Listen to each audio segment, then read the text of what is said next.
Good evening and welcome to the Speaker's Corner UK channel.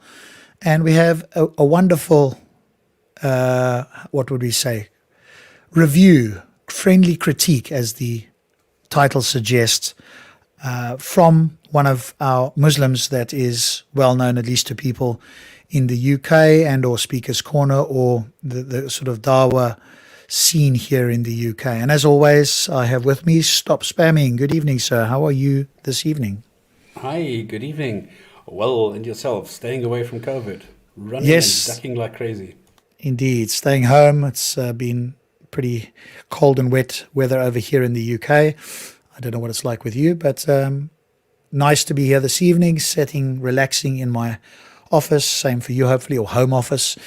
And we're ready tonight to do a critique. And this time, in fact, Hamza Tzortzis, for those of you who don't know, is one of the senior, or used to be, or probably still is, at least a senior researcher at IERA, and now is involved with the Sapient Institute. And they've got these series of videos that they started called Sapient Thoughts. And in a moment, we're going to see Hamza, in fact, invite us to offer a critical and constructive feedback. And we thought the thing that we would do was, in fact, take up that offer and be as charitable as we can and do some constructive criticism and feedback on the particular videos that they have put out. So they've only put out 2. But first, stops before we go to Hamza, is there anything else you want to say?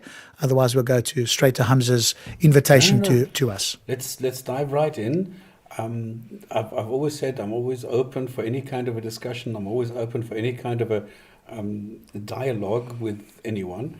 And I don't have a problem with that at all. It's just a pity that so many of the Muslim apologists are not willing to come forward the way that we are.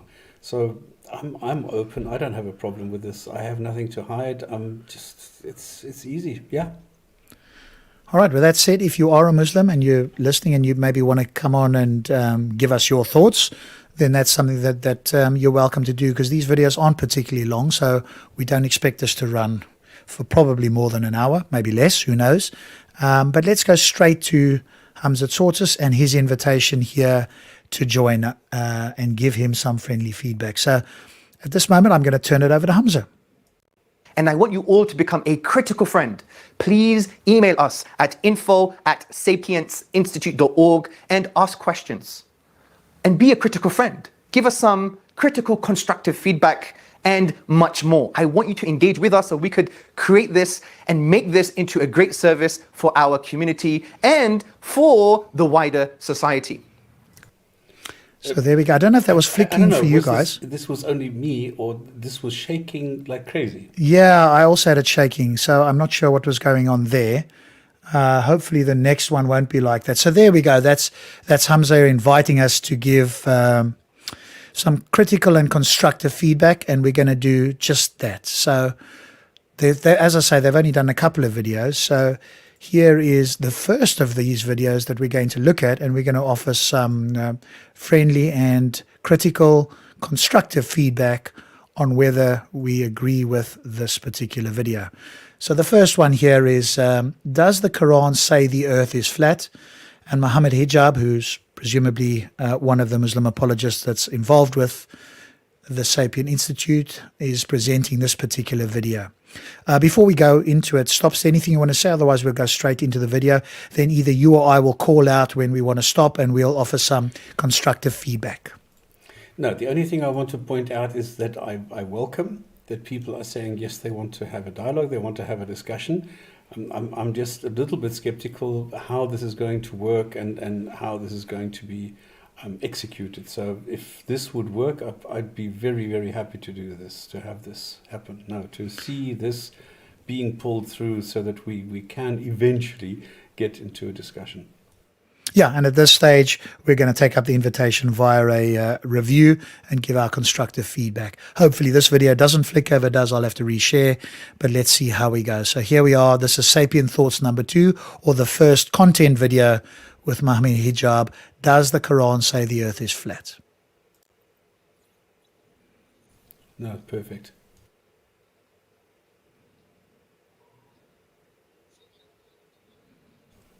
There's no audio.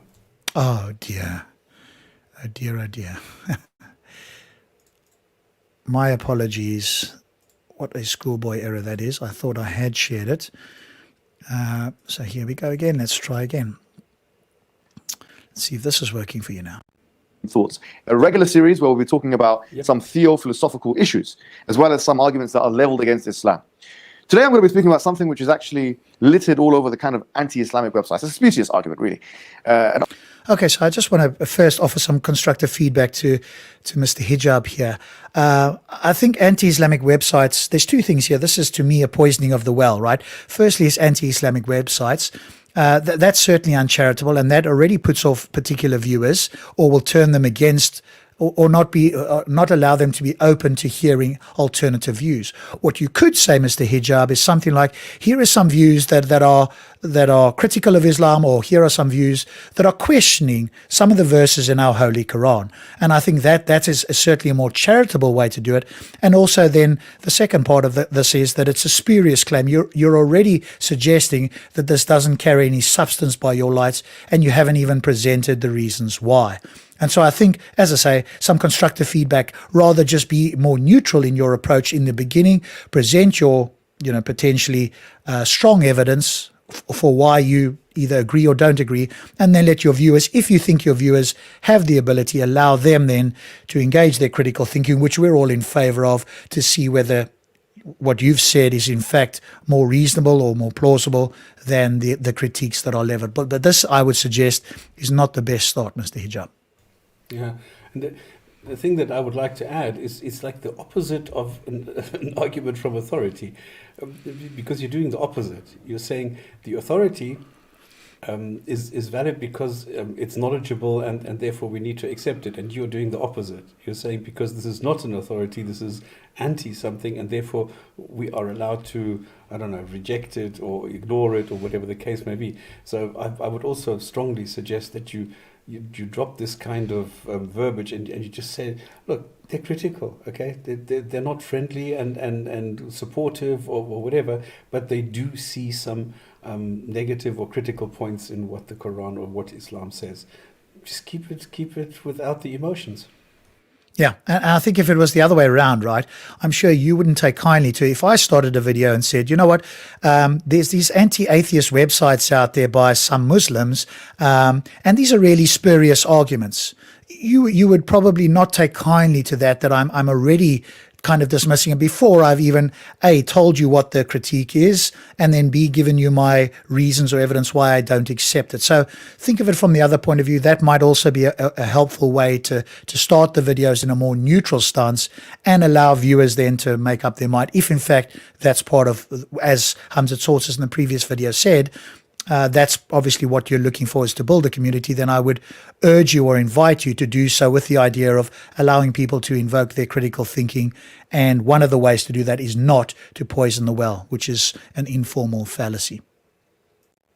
Argument saying that the Quran and Hadith or Islam in its primary text indicates that the earth is flat. Let's take a look at the Quran and the commentaries of the early people, because I think that's a very important place to start. So if you look at the entirety of the Quran, from Fatiha until Nas, you'll find that really the earth is being referred to in different ways. In Surah Al-Baqarah, for example, the very first chapter after Surah Al-Fatiha, the second chapter in the Quran, Allah subhanahu wa ta'ala says, هو الذي جعل لكم الأرض فراشا والسماء بناء وأنزل من السماء ماء. He's the one who has made for you the earth. I would strongly suggest that you leave this out, because hardly anybody today has studied ancient or classical Arabic. So always, I understand why you're doing it, because that is what the Quran says it is. You could only sort of use it in ancient Arabic, but you're going to translate it anyway. So we understand that the Quran was written in ancient Arabic. So why do you first go and tell us what the Arabic says if you're going to translate it anyway? It is of no value to say the Arabic before you say the English. I suppose maybe the only reason he might be doing that is perhaps to show that he has some authority by being able to, perhaps having memorized the Quran and so forth. But unless, as you say, you're an Arabic speaker and you're very fluent and intimate with the language. And people who are, by the way, have also suggested that Mr. Hijab isn't a native speaker, and therefore his Arabic pronunciation and so forth isn't as accurate as a native speaker. So again, something to consider. Just give generally the English speaking, unless of course you are wanting to include those people, but the majority of people presumably don't understand that. So you could be saying anything, right? And nobody's going to know the difference. As a spread, if you like, and he sent down from the sky water. And if you look at the 88th chapter of the Quran, Allah subhanahu wa ta'ala, he asks some rhetorical questions. And one of those rhetorical questions is, have you not seen the earth and how it's sutihat, how Allah subhanahu wa ta'ala has made it, smoothed it over? For this reason, some people actually in the early times. Again, just a quick, some constructive feedback. If you're going to give a verse, then give us not just the surah, but the ayah as well. Because what we're going to do, if we can here, is actually bring up the verses so we can all read it together and see what conclusion we come to as critical thinkers who are attempting to understand it to the best of our ability. We're not going to poison the well against the Quran, but what we are going to try and do is read it and understand it to the best of our ability. So again, if you are going to quote, just do a little bit of research and bring up, or have your editor bring it up on screen, pause it, or whatever the case is, because we can then follow along and we'll know exactly what verse to go to. At the moment, you've just said that it's Surah 88, but there's, a number of ayahs there, a bit more difficult for us. I mean, we could probably find it, but if you want us to offer you friendly and constructive feedback, then A, that's the thing to do, is to give us the exact verse, and then B, we will be able to do that more easily and more effortlessly so that we can do that for you. And the other thing is, I don't know whether he realized that by saying, well, the rain comes from up above or something, this is actually an argument for the flat earth. Because, whether you're in Canada or in Australia, up is very different. So if you're on a sphere, you don't say the rain comes from, or we have sent down the rain. You cannot send down the rain to Australia and to Canada. These are opposite directions. So this would be an argument why I would say there is a stronger indication that the Quran is actually referencing a flat earth. As well as those individuals who are indicating that this is the only interpretation of Islam, are saying that, well, look, the Quran is indicating that the earth is flat. They'll even look at chapter number 78 of the Quran, where in the beginning of the surah, Allah subhanahu wa ta'ala says, لَمْ نَجْعَلِ الْأَرْضَ مِهَادًا, have we not made the earth as a bed? And this is another argument. They say, well, a bed is flat, and therefore the earth is indicated as flat in the Quran. This is not the case, because as early commentators... What is not the case? I mean, a bed is flat. And if you say it's flat as a bed, then you can't say, well, it's actually a sphere, because I don't know any spherical beds. So I don't know what he's trying to say here. He sort of shot himself in the foot here by saying, well, no, that is not the case. Well, actually, it is. And also, again, we don't know. I think he said Surah 78, I think it was. But not giving us the verse isn't helpful, because if we have the verse, then of course we can all go and look at it together and see what does it actually say. Look at a couple of different translations, and that way we can all learn together. And I think that's something that, as I say, I would encourage Mr. Hijab to do in future so that we can see it. But I agree with you. We take a bed to be flat. In no way is that something that would be spherical or circular or anything like that. But he's going to now presumably give us reasons why he disagrees. So let's hear what he's got to say. Have indicated people like Ibn Hazm, who was a 4th century, 5th century scholar, someone who was not influenced. So just a quick question for you, Stops, because I'm not aware of the scholar. When he says 4th or 5th century, does he mean post Muhammad's death, or does he mean as in the Gregorian calendar? So in other words, before Muhammad even existed? No, this is Hijra. Okay. That's what I thought, but it would have been helpful if he'd made that clear, especially for those of us who are not familiar with whether he's saying that, because I would have assumed that's the case, but I wasn't sure if because there would have been people prior to Islam that believed the earth was spherical, even 280 BC, right? We had Eratosthenes who demonstrated this again with some really clever ideas for somebody almost 1,000 years before Muhammad. And again, that would have been impressive in Muhammad's time had he done some experiments to show it as well and said, okay, here's what the Quran says, but I'm actually going to demonstrate it to you, my fellow believers in a scientific method, because that way you will know that the Quran is correct, because now we have confirmation. And as far as I know, that sort of scientific investigation was never done. So again, it would have been good had he have done this to show us. And even if you say he's a simple man, he of course is getting the power of God being channeled through him. So any simple person could then invoke and become a master scientist and actually give us all the proof that the Quran was in fact correct. And then we wouldn't be talking about this. But as it stands, we're skeptical that in fact the Quran does say this. And in fact, as the verses that Hijab himself has quoted seem to very strongly suggest that it's flat like a bed or a carpet or laid out, etc. Could not have been actually influenced by modern scientific discussions. He says in his book Al-Fisal, he mentions that the Quran indicates that the earth is round. And his argument is, in chapter 39, verse 5, Allah says, يُكَوِّرُ اللَّيْلَ عَلَى النَّهَارِ وَيُكَوِّرُ النَّهَارَ عَلى اللَّيْلِ وَسَخَّرَ الشَّمْسَ وَالْقَمَرَ كُلٌّ يَجْرِي لِأَجَلٍ مُسَمَّى. That in chapter 39, verse 5, God says, He rolls the day into the night, and He rolls the night into the day, and He has made subservient for you the Shams, the sun, and the moon, the Qamar. And every single one of those are running in an orbit to a time appointed, لِأَجَلٍ مُسَمَّى, to a place appointed. So in other words, chapter 39, verse 5, he says that this takwir that's taking place. Okay, just a couple of things here as well. We're going to bring up the verse now as well, but do you notice there that he's priming his audience by using the hand? And again, just some constructive criticism for you, Mr. Hijab.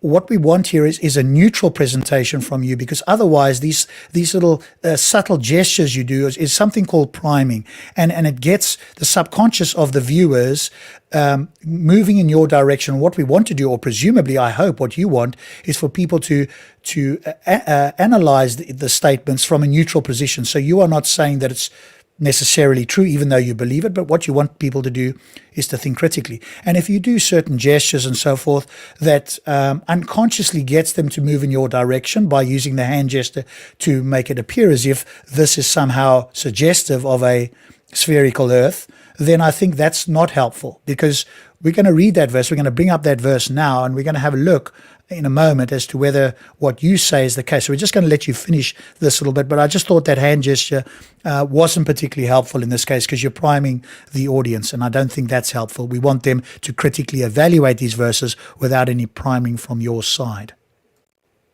Could not have been, or could not be a takwir that takes place on a flat surface. He says that the takwir comes from the Arabic word kura, which indicates that by necessity, this would mean that the night is rolling into or onto a spherical kind of surface, and likewise the day, and therefore the earth is round according to the Quran. So how does he explain, and other scholars explain, those other verses which we started this discussion with?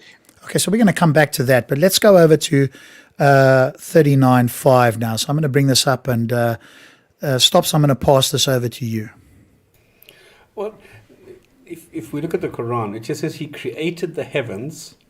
We don't know what heavens is. Is it the sky? What does heavens mean? We don't know heaven.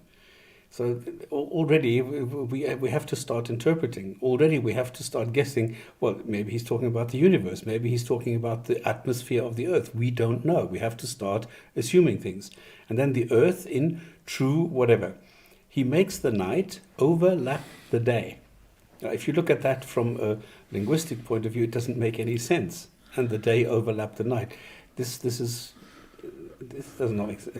If we are on a sphere, it is absolutely normal that as we rotate, we see the sun.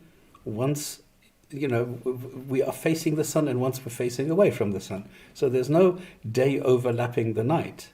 It is just a change in the direction that we are facing the sun. There is no indication here.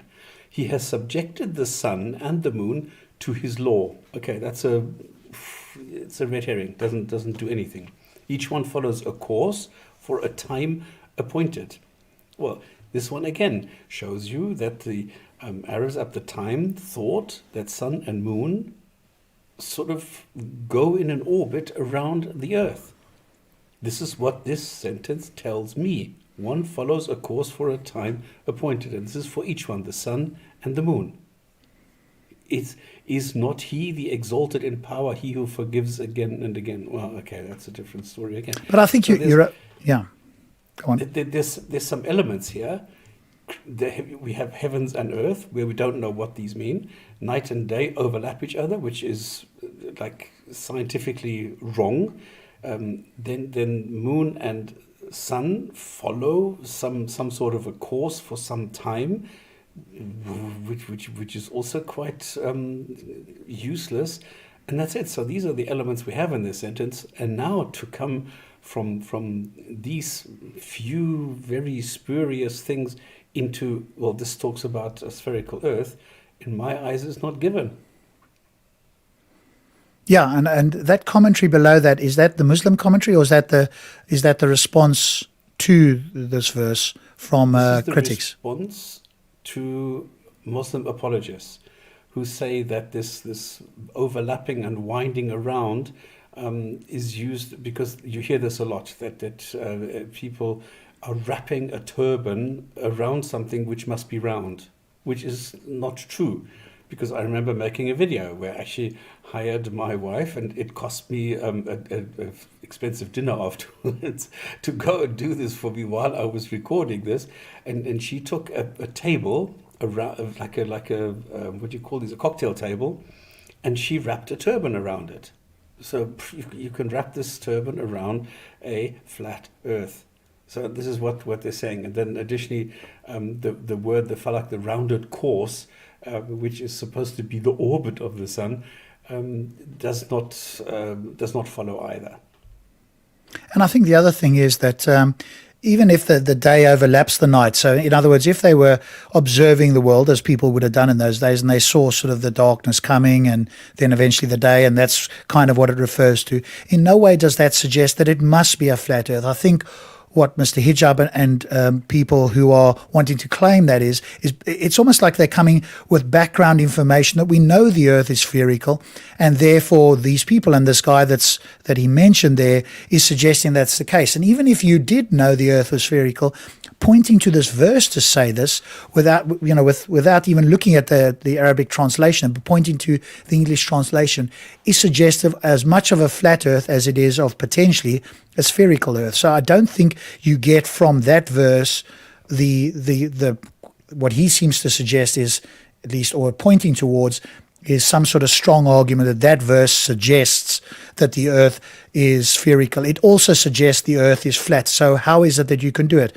And you've pointed to the word there, because here's where they want to use the Arabic word to try and suggest that it's more likely that this is a flat earth. And again, we just have to ask ourselves the question, is this the best that the Almighty could do if he wanted to send a clear message and wanted the Quran to accurately represent reality? Would we even need to be discussing this? It would be crystal clear. He would have made it clear in Arabic or in any other way that this was in fact a spherical earth, and then we would have no discussion. But the fact that this is ambiguous, to say the least, is certainly not a point in favor of the apologists, or in fact Islam in general, that they want to claim that this book is clear and comes from God, because this is clearly not the best that a God can do. And I think any person who's watching this would have to agree that a God could have made this entirely clear, and we wouldn't even be talking about this. We would have gone, yep, that demonstrates a spherical earth. That's pretty good, right? We wouldn't be talking about it. We would have moved on.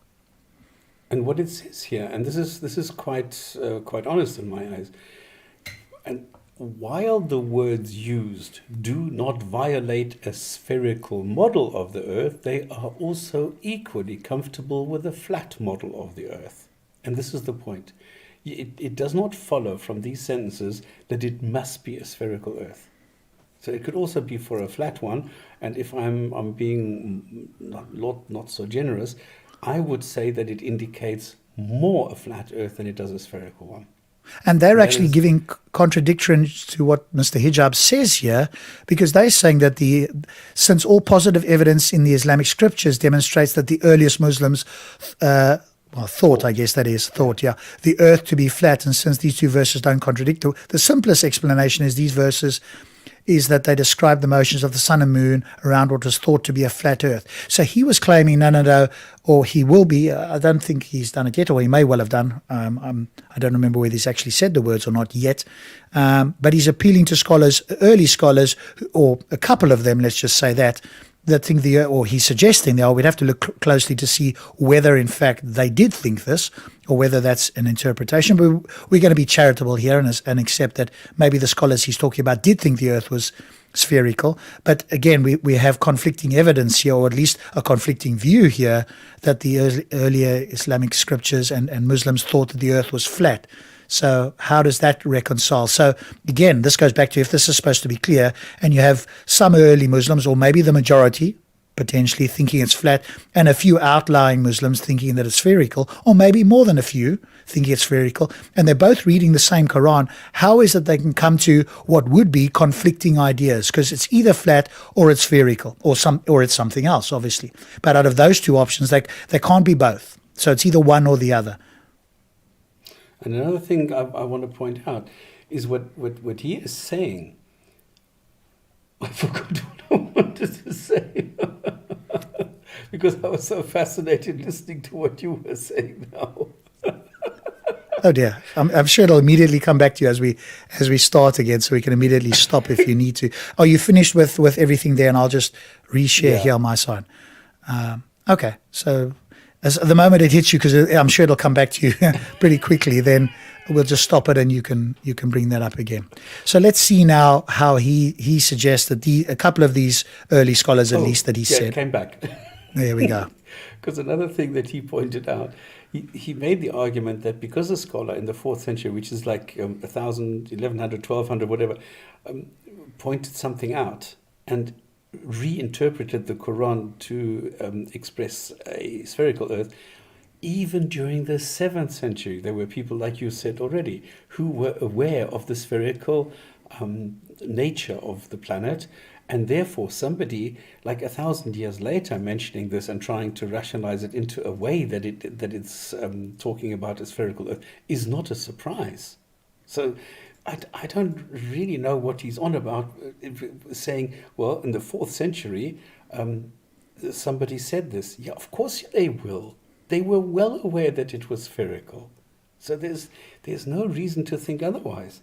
So the argument that he is making is totally understandable. Yeah, and I've just put up that quote there. Thank you, Smile, for that. If I won't share screen, otherwise it becomes a bit clunky, but I'll happily read that out. So 88:20 says, it's a very short verse, and at the earth, how it is spread out, ? Yusuf Ali, and at the earth, how it is spread out. Exactly the same translations on the corpus. And towards the earth, how is it spread out? So if we take 88:20 to be one of the verses that he was referring to when he said Surah 88, because he wasn't clear on which one, but if we take that, again, spread out, I think whenever somebody says you spread it out, the first intuition and a straightforward understanding is that you spread something out over a flat surface. We don't think of it as a first idea of it being spread out over a curved surface. It's not incompatible, it's not impossible that you could spread something over a curved surface, but spread out normally means over a flat thing. And again, all we have to ask is, could this not have been made more clear? If this verse was supposed to be telling us about or alluding to the shape of the earth, which again, I'm not sure that it is. It's more maybe sort of metaphorical with a greater, if we read the verse or a few more of the verses, more likely it's potentially some sort of message that's being sent to the Muslims, and here is just like an allegorical statement that's thrown in. So again, I think, some feedback is you've got to be a bit careful, Mr.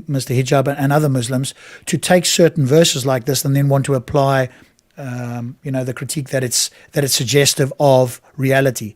And so you could actually defend this by saying, well, it's not necessarily that it is making, claims about reality. That might be another defense you could try and mount. But if you are going to go with this, then I think a straightforward understanding is that spread out is far more likely of a flat than a curved surface. So thank you for that, Smile. The other explanation, or the other instance where it says about this spread out, this tahaha, which the Zakir Naik version is into an ostrich egg, it also says spread out. So this is a common theme. Yeah. Okay. Which indicate that the earth is it's been stretched out, muddat, or it's been spread out, and so on and so forth. He says, well, if you look on for example, if you look at a plane of the earth, The earth, the word ard in the first place actually means the ground below. So as we're looking at the ground below, we're seeing that it's been smoothed over, in opposition to, for example, the craters of the moon. So if you look at the moon and look at the kind of the ground on the moon, the craters on the moon is very bumpy, whereas the earth, the surface of the earth is very smooth, and that's how they're able. Okay, so actually, interestingly enough, I hadn't watched this video before, but I did watch a video recently about this idea.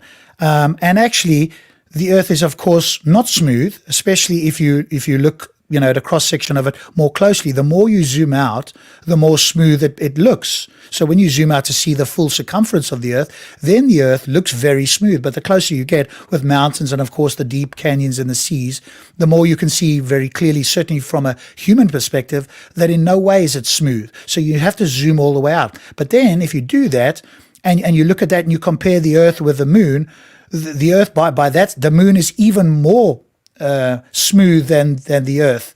In that, the only difference is we're looking at the moon without a atmosphere. But the difference between the lowest crater and the highest peak is nowhere near as much as it is on Earth. So by that standard, if you're going to say that and zoom out and look at it from like a bird's eye view, like an astronaut, then you'd have to acknowledge by that same logic that the smoothness of the moon is just as smooth, if not smoother than the Earth. It's just that you are seeing craters, which if we took away the atmosphere of the Earth, you would see, the deep chasms, etc. And you wouldn't think that the Earth was as smooth as you once thought. So I think you've got to be a bit careful again by using that analogy. It's only because there's an atmosphere. Otherwise, the Earth would, you would, if you were standing on the moon and you looked at the Earth, you would very likely see that, or at least if you have a telescope, because through your naked eye, you can't see that. So you need a telescope to see the craters.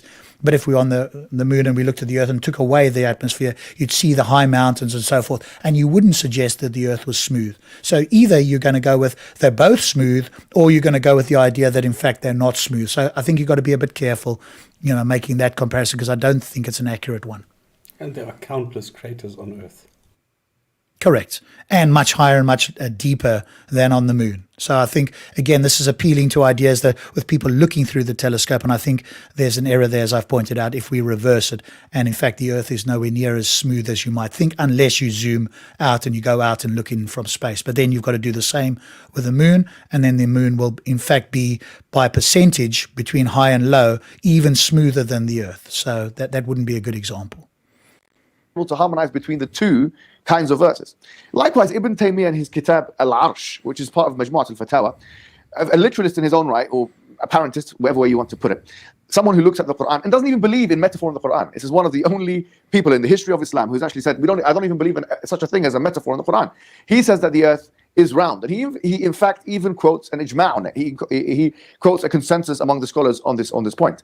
Now this... Okay, so again, some constructive feedback here, Mr. Hijab. If you're going to claim that he quotes a consensus of scholars, which scholars, at what time, and how do we know it's a consensus? Because otherwise that's just a statement out there. And again, I hope that you would want your viewers to be critical of this and to ask those questions, and I would invite you to provide the evidence, because what I notice, Mr. Hijab, is that yourself and some other Muslims often make these claims but then don't provide the evidence. And I think these sort of videos, if you are there to educate us all, the references and or the evidence for those claims should be included in those videos, even if it's a bit longer. I think some of us would benefit from seeing that and looking at the references and then seeing whether in fact that claim is backed up by facts. View, he says, Ibn Taymiyyah, goes all the way back to the early generation, to a person who has a chain of narration called Ibn Munada. So Ibn Munada is someone who comes in the 4th century or the 3rd century and who says that the earth is round, and he is one of the students of Imam Ahmad ibn Hanbal. No, just a second. Okay, what Hijab is doing here, he's saying so-and-so, there's a guy who says earth is round. Yeah, well, the CD is round, but it's also flat. So saying something is round does not, I mean, I know Christians do this a lot. They say, well, it says in the Bible that it's round. Well, mentioning round means absolutely nothing. Round. You call it spherical. You call it an oblate spheroid. This is what a God would say who sort of is worth his salt and who tries to be accurate. This is what I would expect. It's non-scientific. It's not exactly scientific, or it's not whatever, but it gives you a feeling for what the shape of the earth is, but definitely not saying the word or using the word round. That's not sufficient. Yes, I agree with that, right? And again, you could say, and it looks like an orange or it looks like a particular fruit. Now we get the picture very clearly, right? If that was in there, then again, we would be more likely to accept that as a much clearer indication of what the Quran was saying. But since that's not in there, and we are, or at least I'm skeptical that the Quran does, in fact, more likely point to a round earth. I think a straightforward reading is that it points to a flat earth, which many people at that time still believed, although some people did believe the earth was spherical.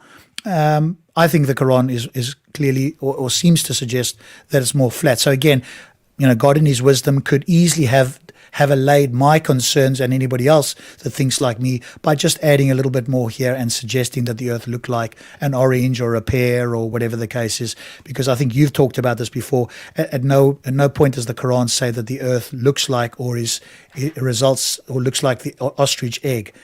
Maybe just talk about that for people who haven't heard about that before, because I think that was a spurious claim. I'm not saying Mr. Hijab has done that, but that was brought up by other apologists. Maybe just quickly talk about that one. I wonder whether he's going to come up with this thing. Okay, this is quite a funny one because the Quran uses the word dahaha. Okay, daha is to spread and ha it, so spread it. That's all it says. Now, what has happened? And I think this goes back to our old friend Maurice Buquet, who said, well, to spread it out, an ostrich spreads out the earth under which it hides its eggs so that the vultures can't get to it. And therefore, in extension, we can say that it refers to an ostrich egg, and earth is the shape of an ostrich egg. This is the claim. Now, the problem is that, number one, it doesn't. And number two, it doesn't mean that the ostrich egg does not, resemble the earth at all. So this is factually incorrect. And number two, the spreading out refers to the ground and not the egg. Just because a spread out ground can be used to cover an egg, it is not always used to cover an egg. It's just in one instance it is. And this has led to the funny story of Dahaha referring to an ostrich egg. Yeah, so as you say, it points to the slight concave shape of where the eggs are laid rather than the eggs themselves, and that's been conflated together. And some Muslims, I'm not saying Mr. Hijab does that, but some Muslims have taken the view that it's actually referring to the egg, and that was I think erroneously put forward by Zakir Naik among others. So, but I'm glad to see that Mr. Hijab is not doing that. But I don't think we. Sorry.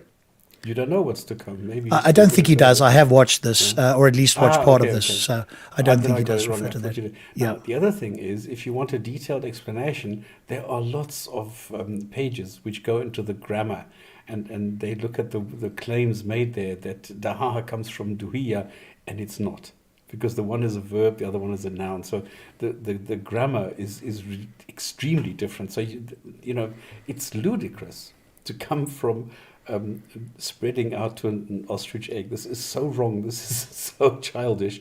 That's why probably most Muslims don't use it anymore. Yeah, and again, let's be clear, we're not saying that it's being referenced in this video, but I thought it would be useful just to quickly talk about that, because that may still come up with some Muslims that sort of haven't recognized that that's a fallacious argument in its entirety. So just for people who are watching. Of a person who he wasn't going to metaphorize verses of the Quran, especially those cosmological ones, which could be referring to certain phenomena.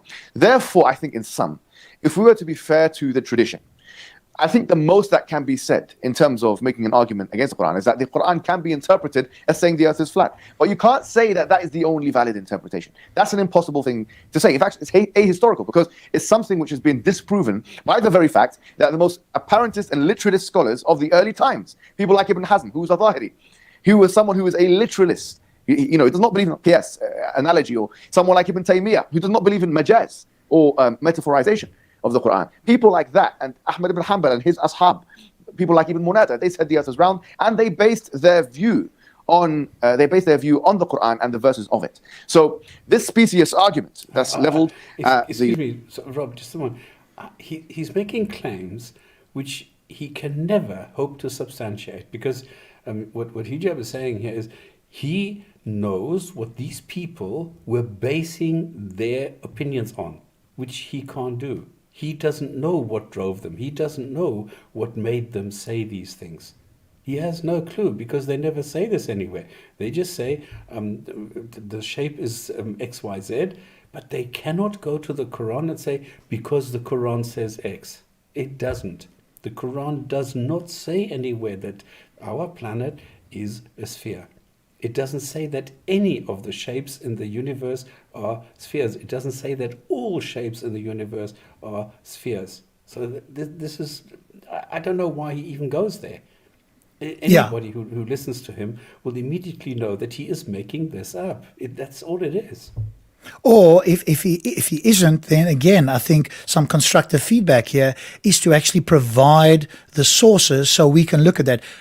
And I appreciate not everybody will do it, but Stops and I will have a look at the sources. So if you produce that, we will look at it and see whether we can verify that or not. Because if the sources aren't verifiable, then obviously we have to be skeptical, which I think and I hope, Mr. Hijab, you would agree with, that we need to analyze this with a critical eye. And that's what we are attempting to do. And hopefully we'll be an example for others. So hopefully you will be open to that idea. But the other thing that came out of this, which I think was again, some constructive feedback. You said that it's not the only interpretation. Now, again, Mr. Hijab, I do have to ask you, if the intention for God is to send a clear message, as it's prescribed in Surah 3:138 and, for example, Surah 12, Ayah 111, then how is it that you can have, quote unquote, different valid interpretations? Surely there is one valid interpretation and all others are invalid.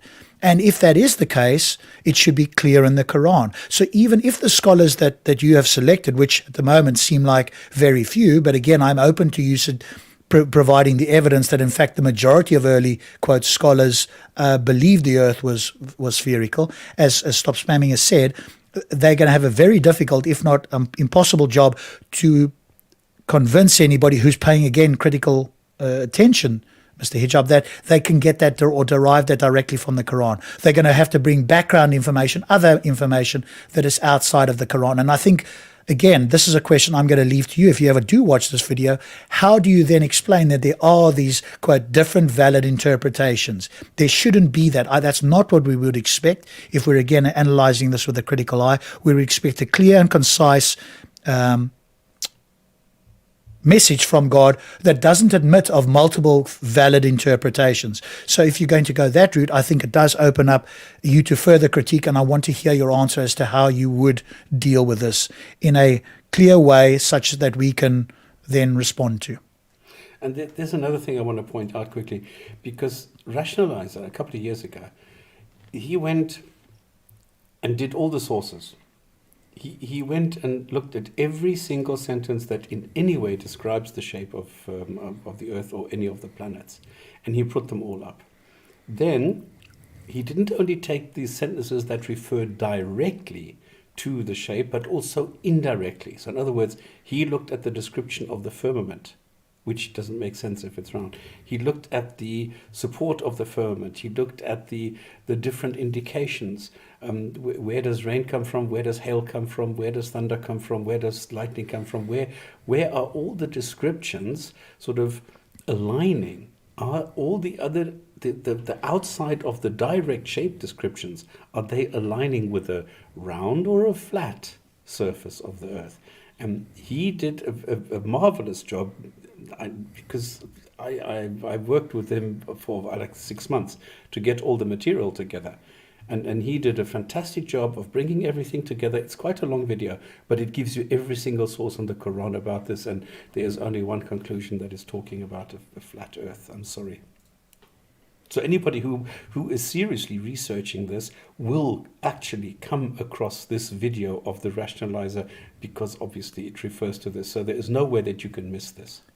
And if I remember, and if you could get eventually after the video stops, if you get me the link to that video, I'll put it in the description, because I have got in the description currently the links to these original 3 videos so people can go and watch them themselves. But I would add that link in as well, so I'm happy to do that afterwards. The Quran or Islam is exactly that. It's really a weak argument with very little explanatory or refutational power when it comes to the historical exegetical works of the Muslim scholar. Okay, I think, Mr. Hijab, you haven't demonstrated that. What you have, at least so far, and again, I'm just giving you constructive feedback, you've cherry-picked, at least to my ear, one or two scholars that you claim suggested the earth was spherical. This was sometime, of course, after Muhammad's death, as you point out, but in no way have you demonstrated, A, that it was a majority opinion, and B, that that's the most likely or more valid or the only valid interpretation of the verses. And in fact, I'm suggesting, and we're looking at it, and Stop Spamming has said the same, that it's more likely that the straightforward interpretation of these verses is that they refer to a flat earth rather than a spherical. So I don't think you've in any way demonstrated the claim here. And I think hopefully if you're listening to this, or other people are, they will also say the same. You haven't put up any references. You haven't given us enough information to remotely accept this. But you are certainly postulating it without good reasons and evidence. And again, constructive feedback, that's not going to be sufficient for any of us who are paying attention, who actually want to see whether this is the case. So I am inviting you in future to post the references, because that would at least support your case. At the moment, I think these are claims, and they're not strong ones, and at least there's only a few of them, and that in no way suggests, A, that there's this number of scholars, or that you can get that reading more straightforwardly than the flat one from the Quran directly. And so for this reason, we say this is a null and void refutation, which I can't even believe, quite frankly. I can't even fathom how this has made the top 10 of the most, if you like, popular interrogations against Islam in these weak websites against Islam. I can't.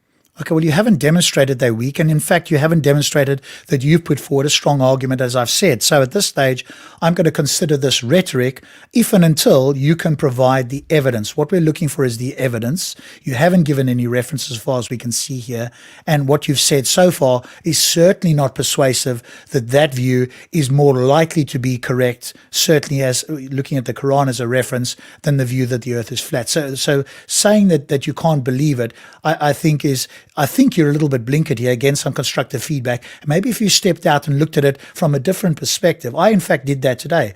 I took on the Muslim perspective just today for 2 hours, where I steel-manned Islam against some critique from my fellow atheists and did the best I could to answer their critique. And I would suggest that might be another way for some constructive feedback. Imagine you were an atheist or a Christian or somebody else, an agnostic, whoever it is, who is looking at this, and then ask yourself, have I presented something that from somebody else's view they would find convincing? And I am open to you presenting a strong argument, but I don't think you've remotely done so here. So your conclusion, I think, doesn't follow from what you've presented at this stage in any way.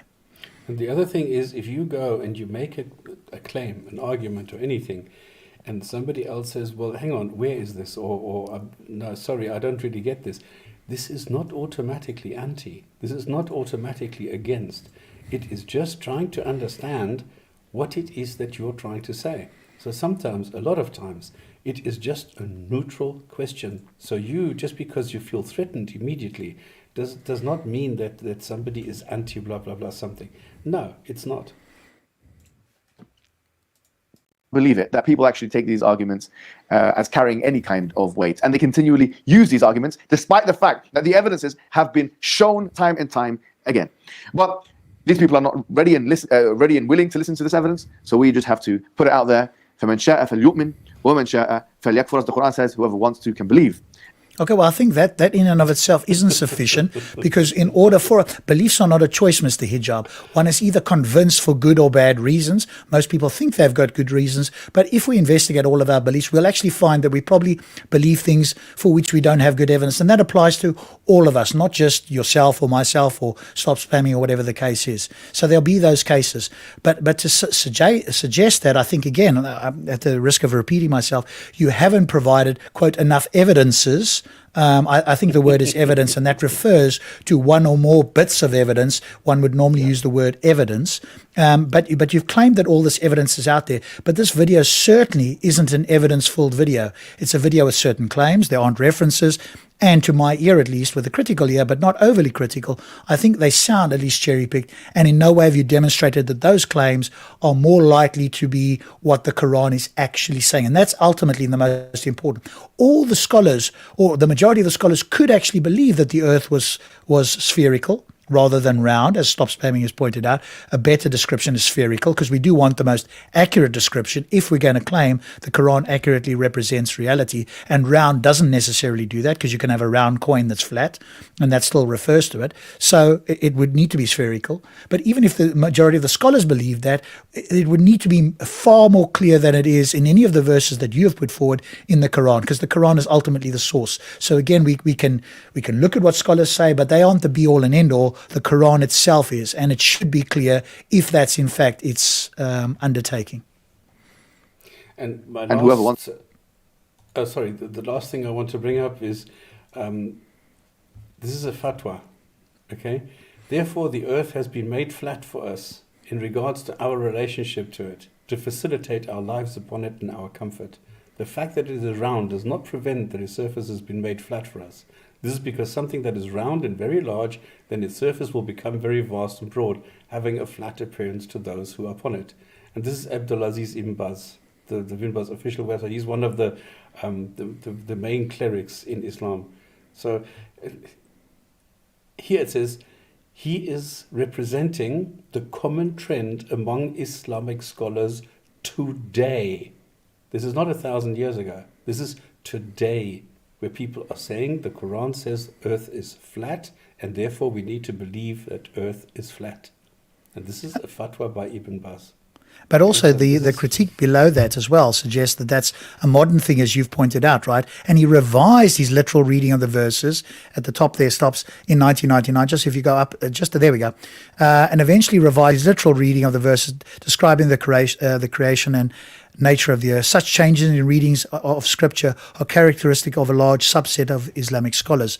So if this is the case, then what it seems to be suggesting, and I think we've seen some evidence of this with English translations, is that they slowly change to become more in line with our recent understandings of the world around us. And I think that in and of itself is problematic, because either the message is clear, or the message is not clear, and it can be malleable to the time and place in which we undertake new investigation. But then I don't think you've got any good foundation on which to claim that this book is something that is clear, because by definition, if it changes over time to match our better understanding of the world, then it wasn't clear to begin with. So I think that's very difficult, if not impossible, to make that. That makes your job even harder.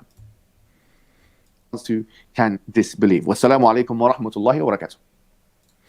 Okay, so that's the end of that video. So again, hopefully we've given some constructive feedback. If Mr. Hijab or any of the Muslims who watch this, hopefully they'll take on board the critique, and it's not meant in a negative way, but rather to get people to engage and to look at things with a critical eye. Because oftentimes, if you're in a worldview, you will just follow along and you won't ask yourself, well, where's the evidence? What would it be like if I was an atheist, an agnostic, or somebody that was not already a believer? Would I be convinced? And I hope if you did do that sort of exercise, this video would not convince you, because there isn't enough information in your evidence. It's simply an appeal to one or two scholars that we have to take at this moment in time on trust that in fact they did say this, that claimed the earth was round. But when we look at the verses, which is ultimately where the rubber hits the road, then I don't think we can honestly say that those verses more likely show that the earth was spherical as opposed to flat. Yep. So let me now bring up the second of the two videos. The second one we'll bring up now, and this is video number 3 in their series. I just need to find it here. Where is that video gone? I'm looking for it. There we go. Here it is. So here's video number 3 in their series, or the second content video, which is Sapient Thoughts number 3. Does the Quran say the universe was created in 6 24-hour days? So I hope I have, actually don't think I did, so let me just reshare that again, make sure that I did. I thought I did, but just to be sure so we don't have to go back and do it again, let's tick the box here again, and here we go.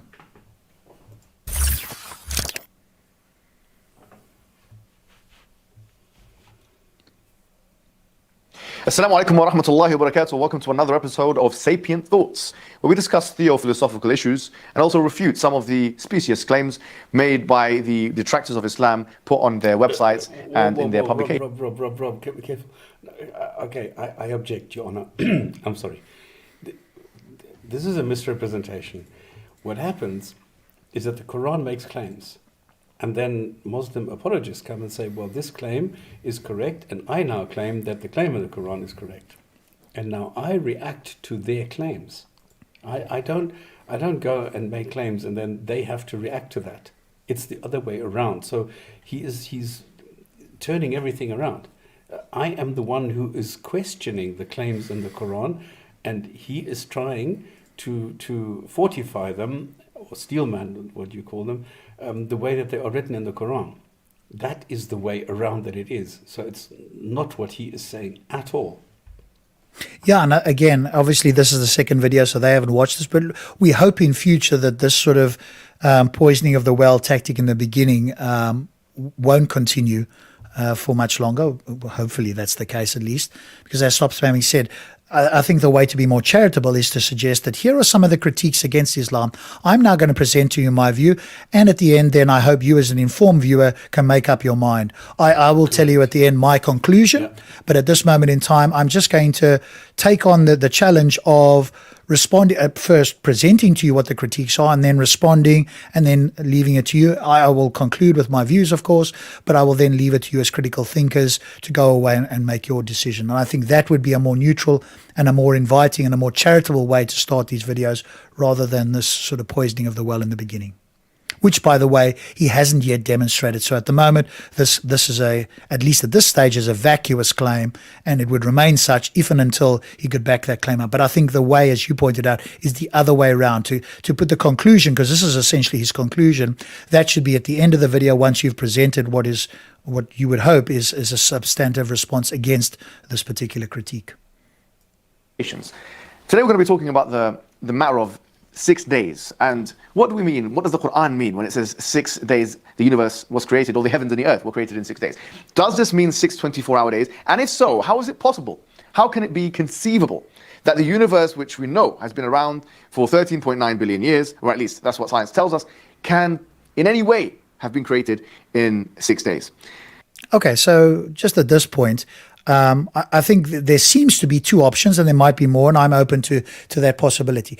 Either those 6 days don't refer to 6 literal 24-hour days, or if you are going to claim that they do, then that violates everything that we understand about the world and the creation of planets and stars, and then you would have to claim that the creation of the earth was a miracle event. I'm not sure that you have any other options. Again, I'm open to it. If anybody who's viewing it, or Stop Spamming, if you think there's a third option, then obviously we can bring that in. But I think it's one or the other.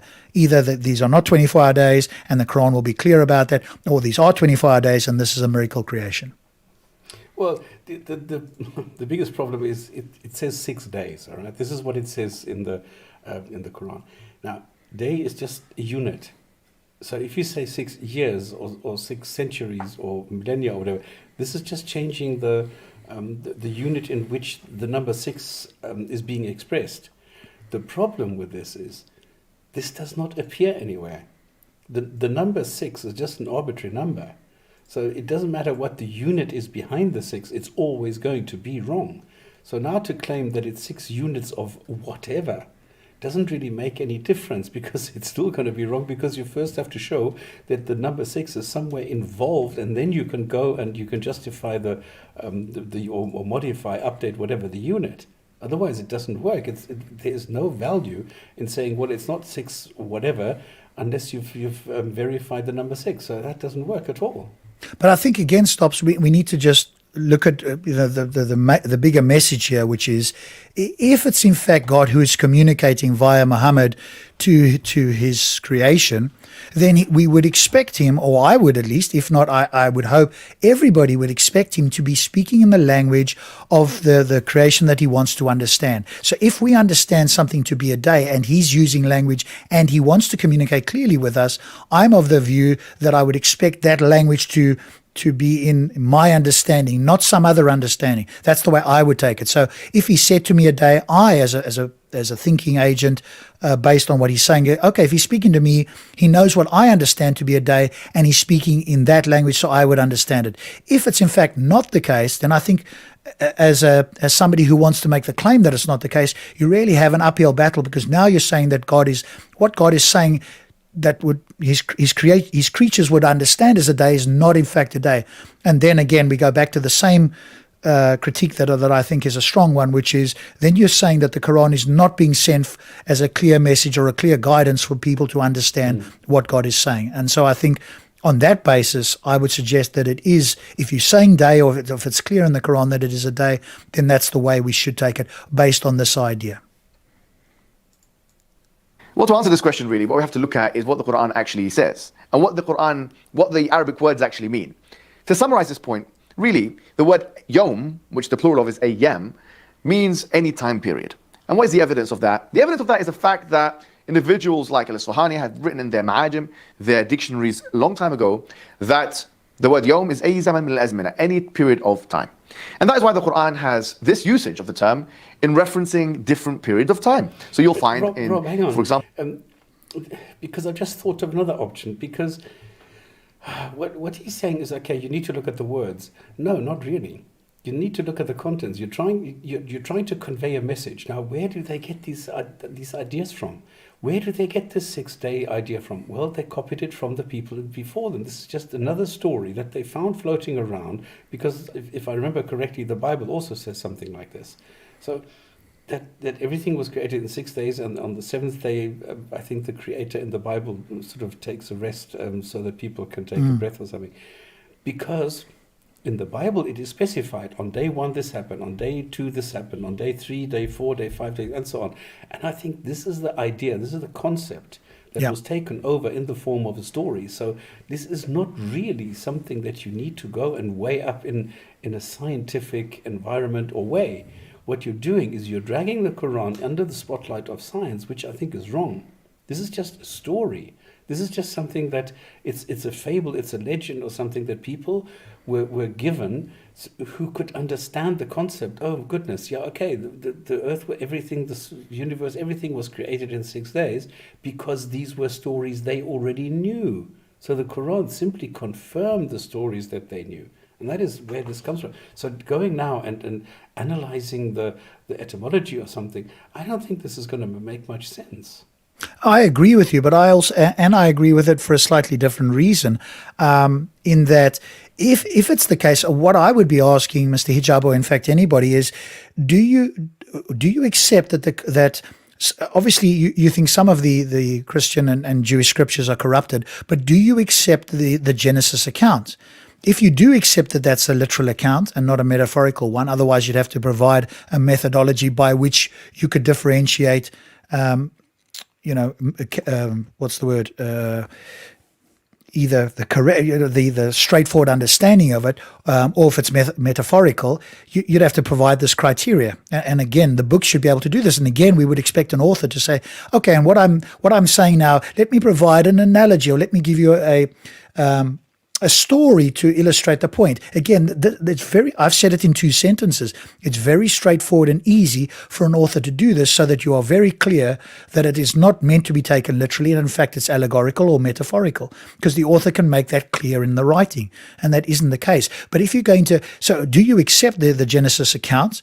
If you do, then obviously you're suggesting that is not corrupted, and in which case it sounds like you are agreeing with that, and if you are, then it sounds like, again, that it's much more likely that people of that time, or at least the majority of people, would have thought that these were 24-hour days because they didn't know how old the universe was or how long things took, etc. And they were far more likely to accept, miraculous claims in those days than at least some of us are today.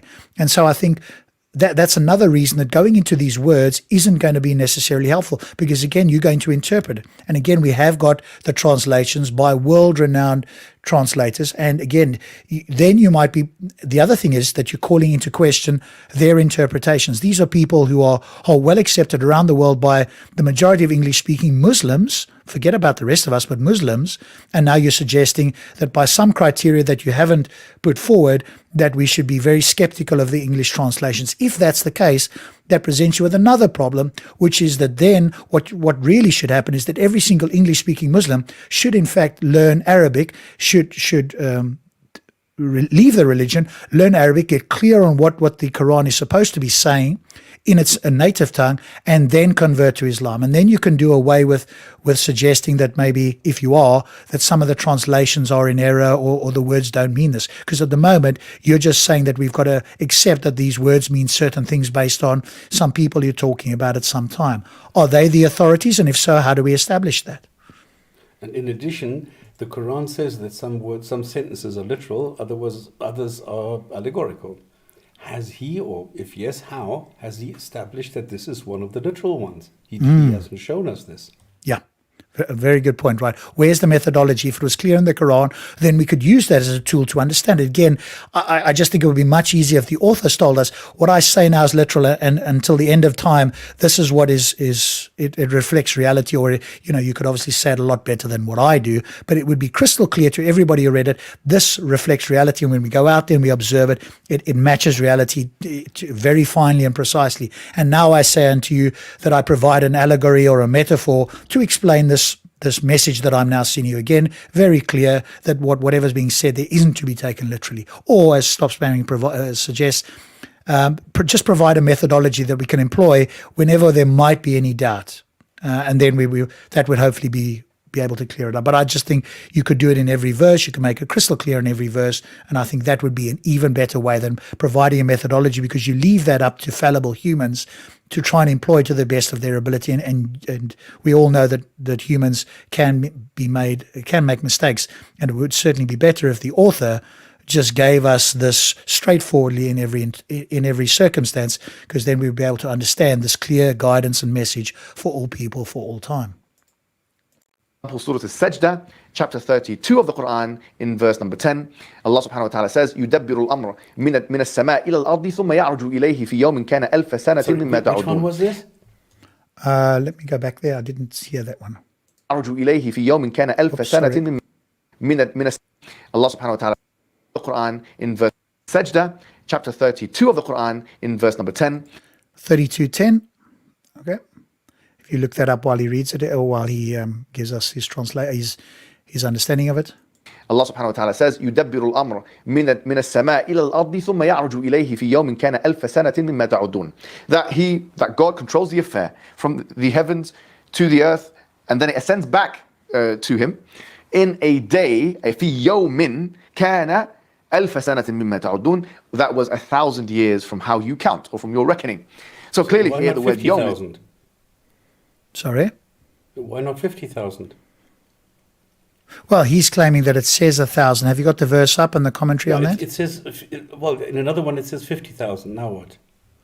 Oh, well, let's just go with the one that he's got for the moment, because that they might be able to argue that refers to something else. But if you can bring up the Quran X on that one, 32:10. I can't find this. 32:10. I think he I said. have 32:10, but that's not what it says there. Okay, so let's just go back and make sure that that's what he said. Again, he might have this in error. So again, some constructive criticism or feedback, Mr. Hijab. If you're going to quote a verse, bring it up on screen so it's clear, and actually make sure that it is the verse. So we're going to listen again. Maybe we got it wrong. But if you've quoted an incorrect verse, then I do think it's incumbent on you to go back and watch your videos and ensure that you are providing us and your own viewers with the most accurate information. Let me just listen again to the verse that he says. In, for example, Surah Al-Sajdah, chapter 32 of the Quran, in verse number 10, Allah subhanahu wa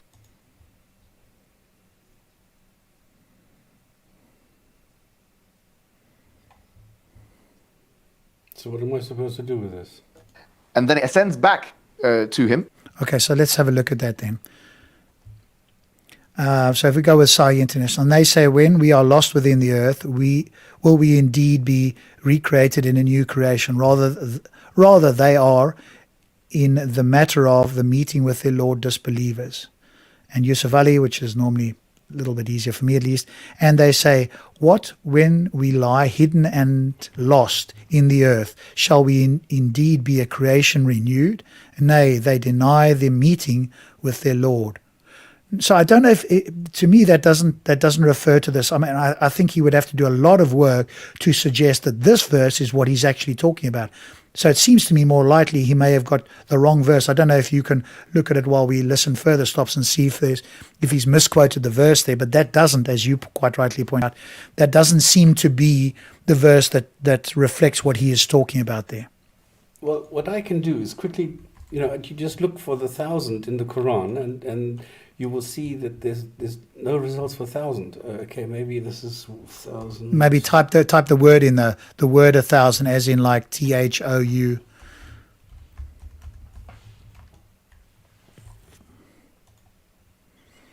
There you go. 1,001 and 1,050. See, here So we he have said 50,000, 32. the duration of which is 50,000. So this is one. So, this is quite... Is there anything that says is Surah 32 there? 32:5? There we go. Yeah, Maybe he's this referring one, to 32:5. 22:47. And they ask you to hasten the punishment of a day. A day with your Lord is like 1,000 years of what you count. Okay, but just go for a moment to 32:5. You should go back there because you did have there 32:5. What does that one say? 32:5. He regulates the affair of the heaven, then it will send to him in a day, the measure of which is 1,000 years of what you count. Okay, so that seems to be what he's talking about. So again, I think he's 32:5, misquoted the 32:5, verse. yeah. Yeah, and what it is 32:5. So again, if you're watching this, again, constructive feedback, just go and look up before you publish the video or make a correction on the video that in fact you've misquoted the verse, because many Muslims won't look this up, and we will look this up so that we can ensure that we're following along with what you're saying, so we can provide friendly and constructive feedback. And in this case, you have, at least it seems to me, quoted the wrong verse. And it's 32:5. But now that we've got 32:5, let's see what you think this verse suggests. Now, let's just read it before though you do first, that, Ops. Before you do Yeah. that, the problem is a day is equal to 1,000 years, all right? Is that what you read here? Yes, correct. But even that isn't going to be accurate, is it? Okay. A day is 50,000 years. Yeah, again, I suppose if I'm putting my Muslim what's the word, Apologist. devil's advocate hat on, that could be referring to something else. So I mean, it might not. I think you might have an argument there, but at this stage, that would be a separate argument that we could bring in and go, well, what is this? Is this referring to the same thing? And if it's not, how do you know that? Because I think that's a good question, right? Is, okay, what are these 50,000 years referring to? And they could come back and say, no, but the other one is referring to what you understand as one day being 1,000 years. This refers to the angels and the spirits going in, and that's 50,000 years to angels and spirits, for example. They might say something like that. So I'm always cautious of that. I would ask them the question, what is this 50,000 as opposed to this 1,000? But in this case, I think we just look at this. But even if we just take this, that 1,000 years still isn't remotely close. Then you would have to acknowledge that it cannot be 24-hour days. But if you're going to say it's 1,000, that one day is 1,000 years, that still isn't remotely scientifically accurate. So what are you going to make of that? If it's not 24 hours, which you could claim as a miracle, are you claiming that the miracle is now 1,000 years per day, which is 6,000 or 7,000 years? And that's young earth creationist ideas. And I'm not aware of many, if any, Muslims that accept that line of thinking or reasoning. In a day, في يوم كان ألف سنة مما تعدون, that was 1,000 years from how you count or from your reckoning. So clearly here the word yom is used in reference to 1,000 years. And likewise in chapter 70 verse 5 in Surah Al-Ma'arij, it talks about the day. 70 verse 5. I think you actually had that up, did you? Let's take a look. No. Be patient. Excuse me, what is he quoting us?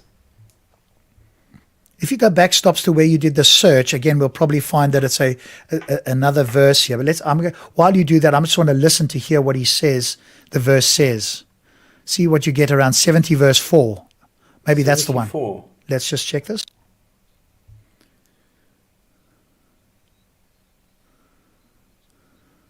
Thousand years.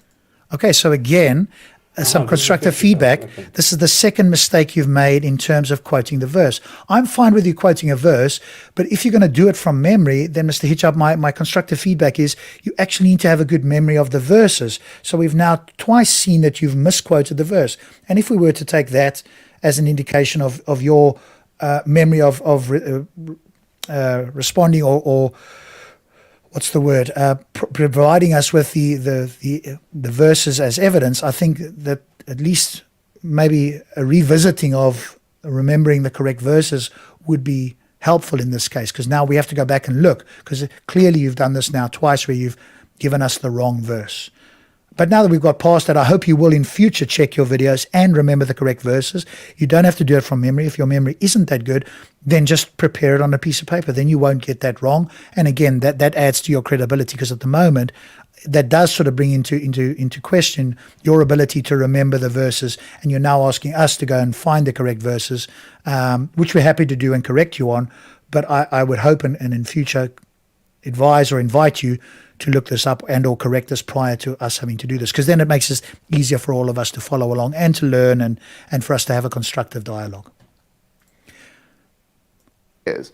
So how could it be that you have one day that's 1,000 years and another day which is 50,000 years? Well, Ibn Abbas, the cousin of the Prophet Muhammad. Sorry, you were going to say the point that I was just making. Yes, so you're going to make it. He also points this out. Okay, let's see. Let's see what he says. He manages to square the circle. Yeah. And the most qualified person after the Prophet Muhammad to ever deal with exegesis, he actually replies to this question by saying these are two different days. And this is mentioned in Sahih Bukhari, the most authentic book after the Quran. He says, okay. Well, again, we need to see what Sahih Bukhari says. But let's just see what he says here. So they're referring to two different days. What's the evidence that they are doing that? That's my simple question as somebody who wants to learn and understand this. My question is, how do we establish it? Okay, it's in Bukhari, but how do we know that it's referring to this? And what is that? Again, something I'd like to invite you to do. Give us the hadith so we can go and look this up. What does the hadith actually say? Now, maybe Stops might be looking this up in the background, but you're asking us to do a lot of work here, and I would hope and invite you to do the work for us so that we can look this up and learn from you. Otherwise, you're making it far more difficult, because I can also make claims, Mr. Hijab, about things that I've heard or read and whatever, and then say to you, you go and find it in the books. And I don't think that would be fair on the viewers. So I'm asking you or inviting you to do this and to give us these references, accurate references, so that it shows that you've done your homework prior to the video. That again would give you added credibility as somebody who wants to teach or share this information. هذان يومان مختلفان. These are two completely different days. And so therefore, a day, in summary, could be any period of time. When Allah talks about the creations of the heavens and the earth. Okay, but I think, again, Stops, you want to deal with this first. Go ahead. No, I just want to laugh. Why do you give the unit of a day? I mean, if I say I'm driving at 100 kilometers an hour, this means it's a kilometers per hour. That is the unit.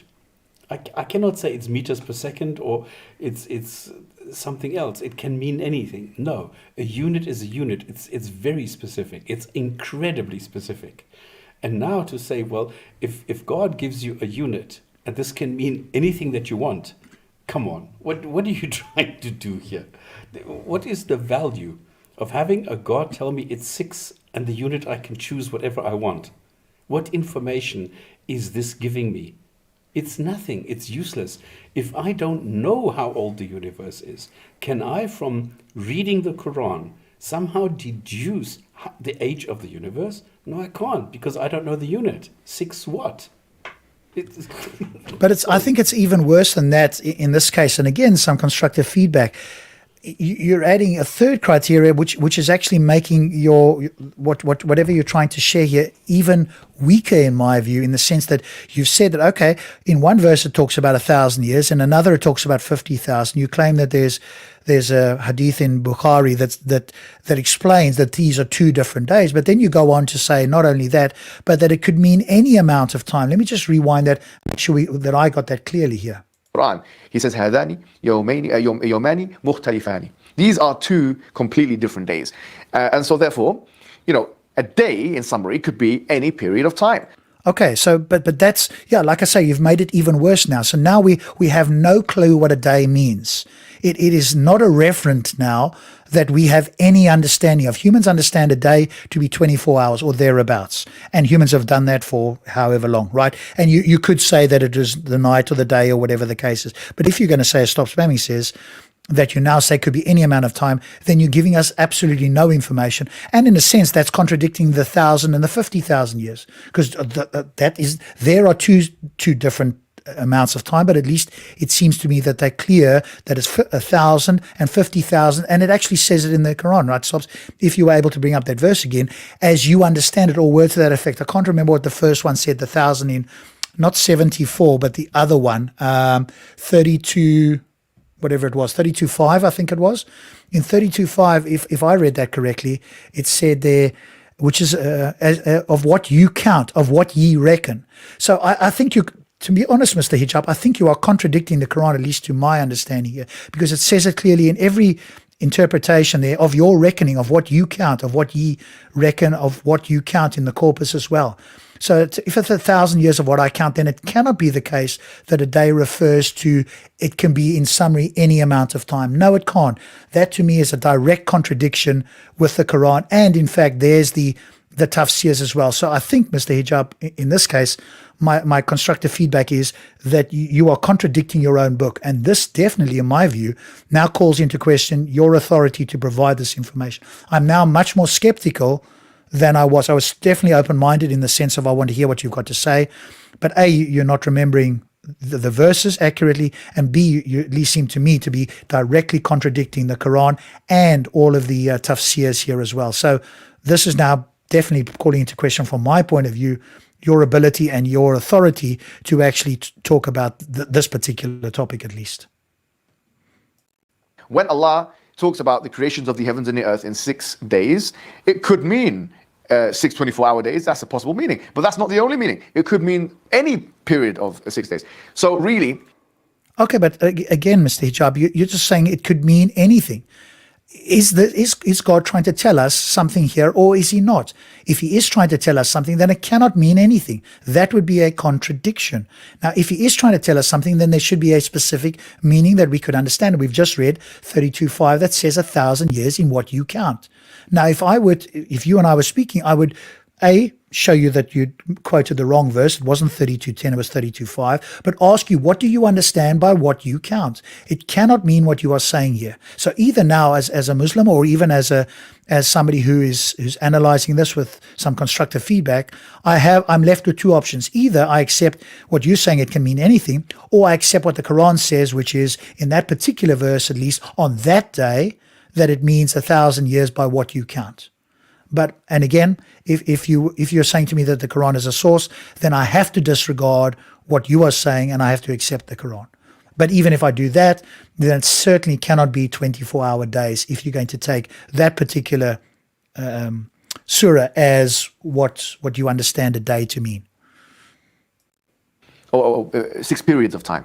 Therefore, this contention that, the universe is 13.9 billion years, and how could the Quran say it's 6 days, is a fundamentally flawed question to begin with, because the 6 period of time could mean any period of time. I think really what's happening here is that there has been a conflation. There has been a superimposition of the Genesis narrative as per evangelical kind of fundamentalists, if you want to call it that, or literalist readings of Genesis chapter 1, chapter 2, chapter 5 as well, looking at all those lineage models that are mentioned in Genesis chapter 5 in particular, adding them all up and then coming to conclusion that it's 6,000 years.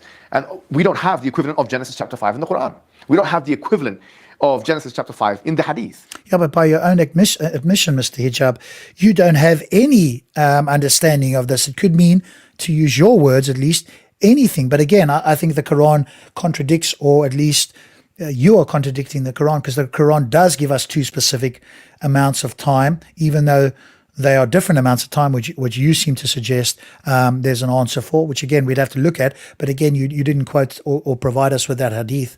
But I think this is pure speculation about what the Christian scriptures are saying, etc. And I would again invite you as some constructive feedback here, is not to provide speculation, because that is not helpful to us as viewers. If you are going to provide your commentary on what you think the Bible or some of the other scriptures say, then you need to bring again some references. Otherwise, at this moment in time, I think it's reasonable for us to conclude that you're just speculating, and it isn't relevant to what the Quran says anyway, unless you're saying the Quran is dependent on those scriptures.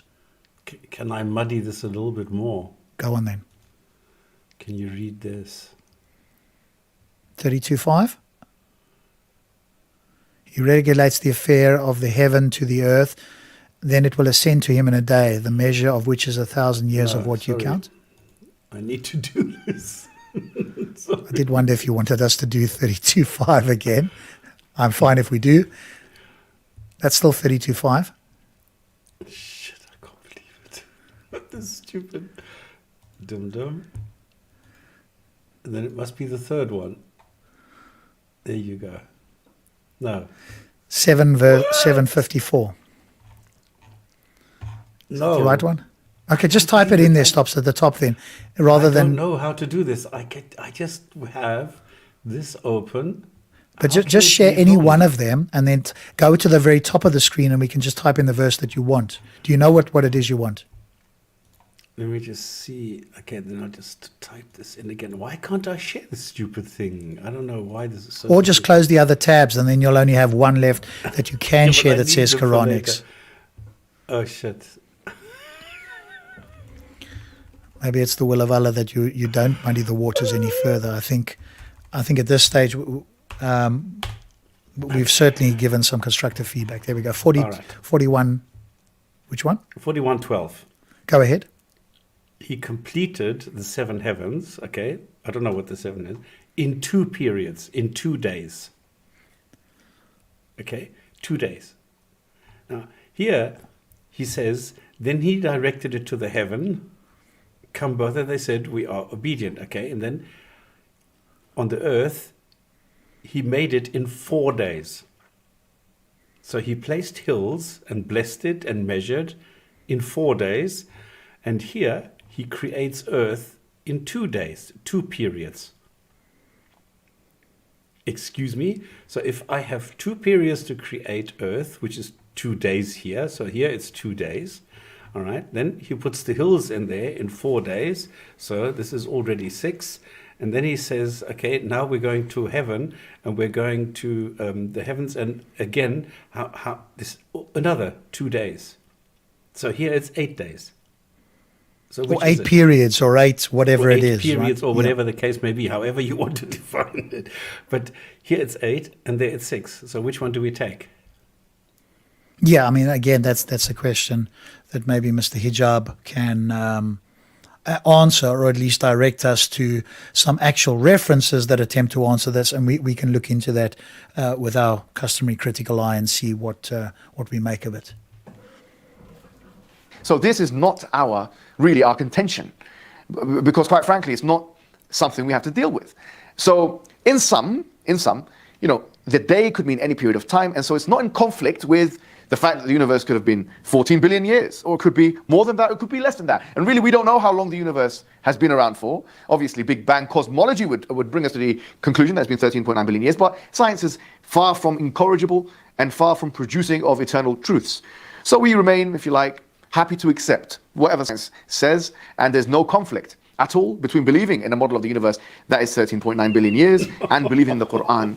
That's fine. But Okay, but I think this is, if I may say so, Mr. Hijab, again, some constructive feedback.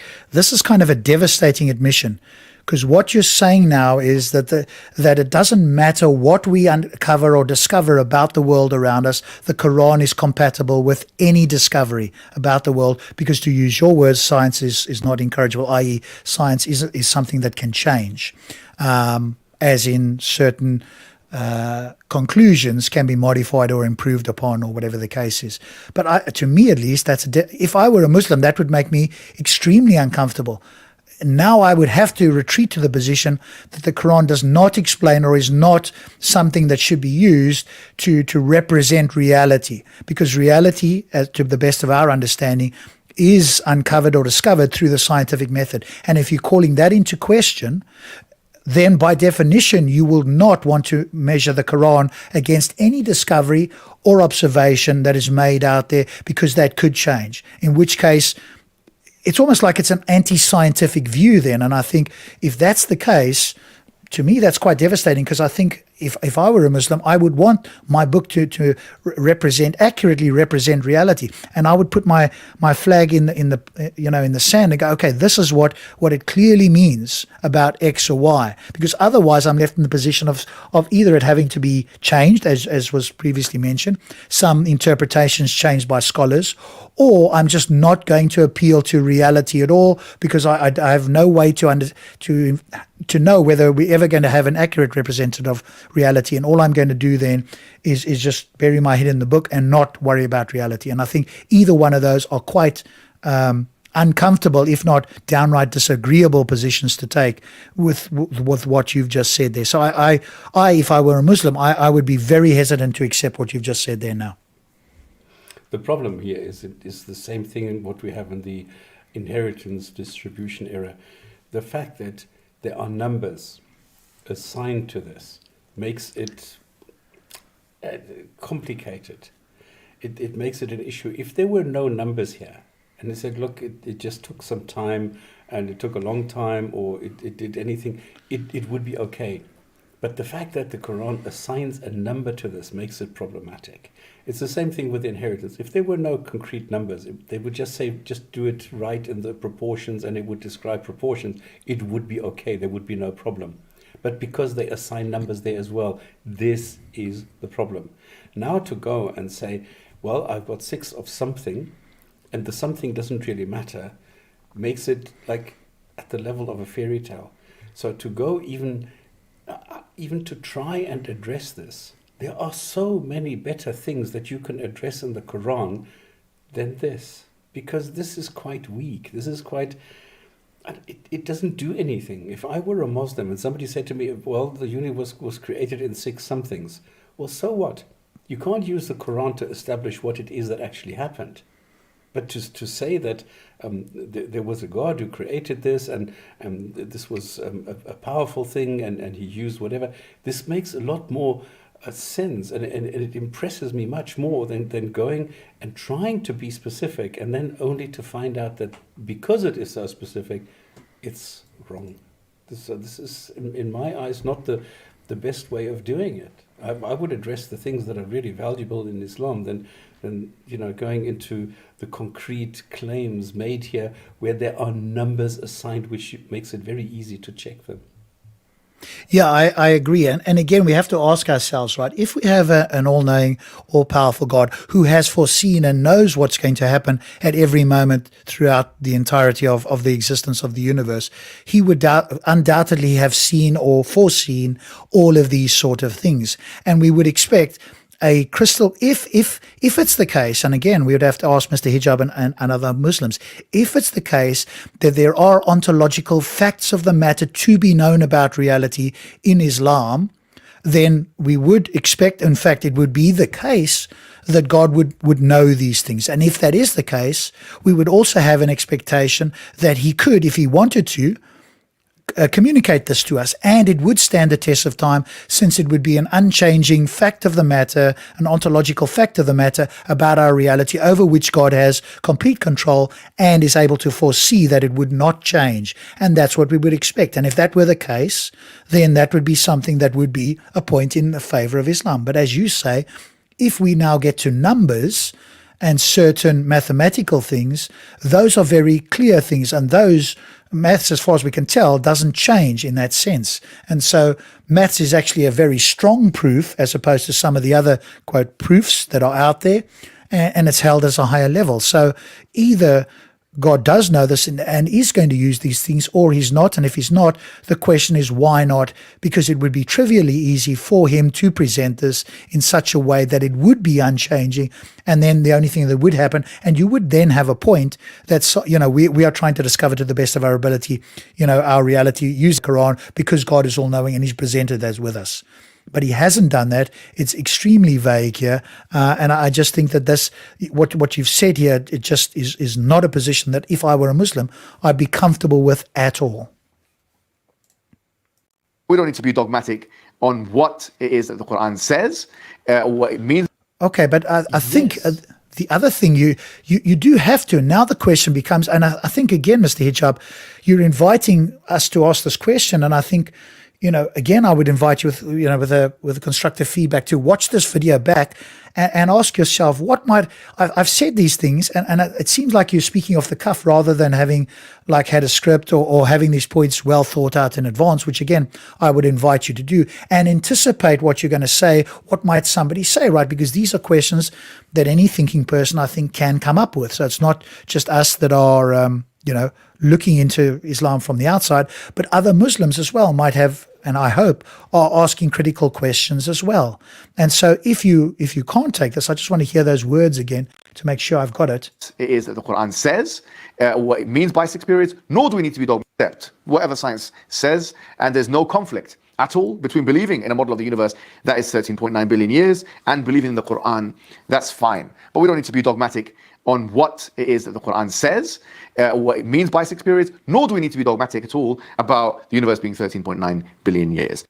Okay, but I think the point being is, when are you supposed to be dogmatic? Presumably, by dogmatic, you mean accepting something that is a fact of the matter.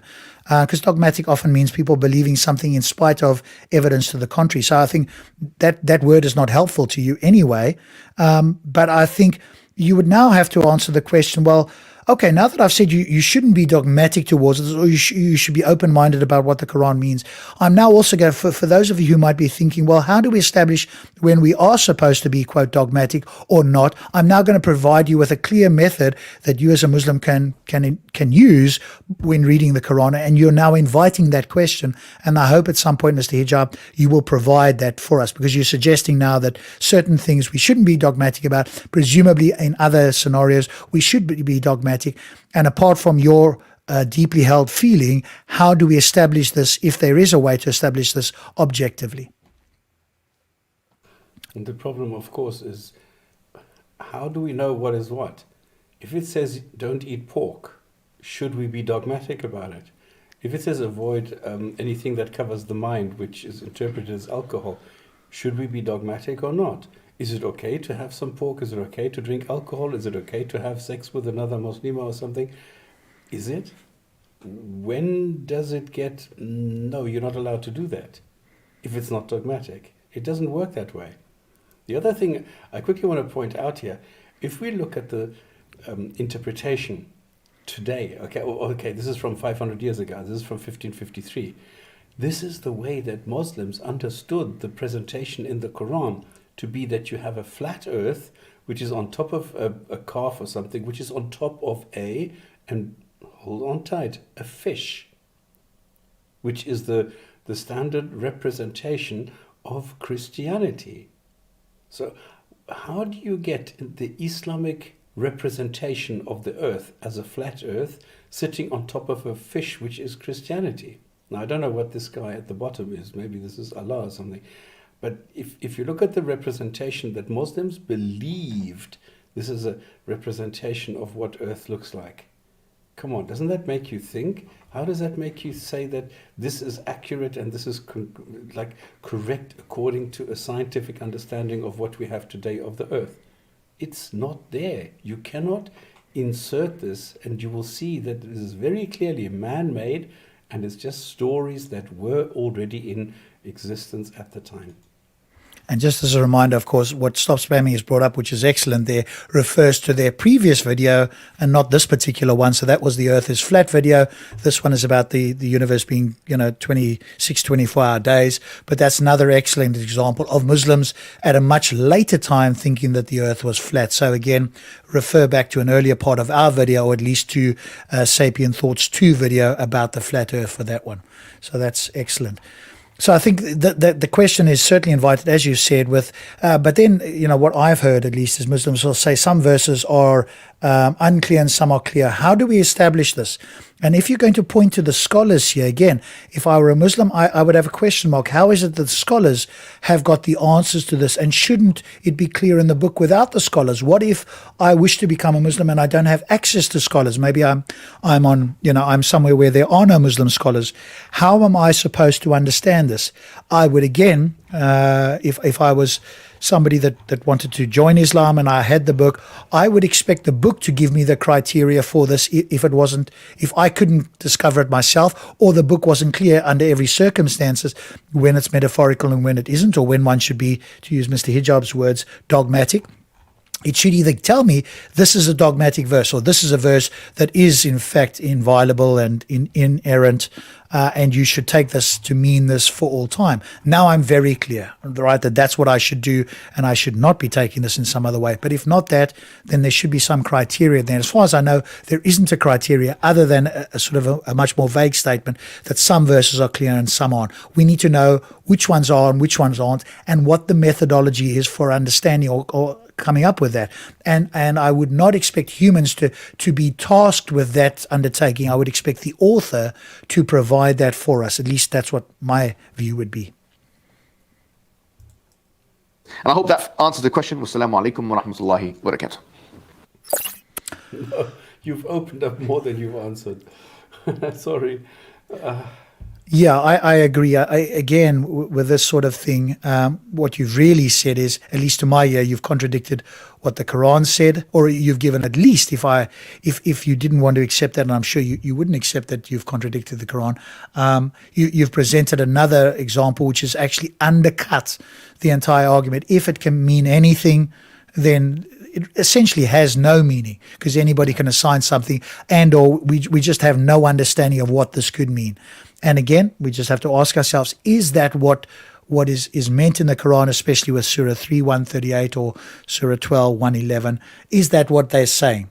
And if you're going to point to, there are some verses that are ambiguous and some that are not, presumably the reason that you are responding to this is because at some level you do think that there is some sort of substance to what the Quran is saying in this regard. Otherwise, you would have started the video and say, hey, we take this as metaphorical or allegorical, and here is clear evidence for that, and so we don't care what it says.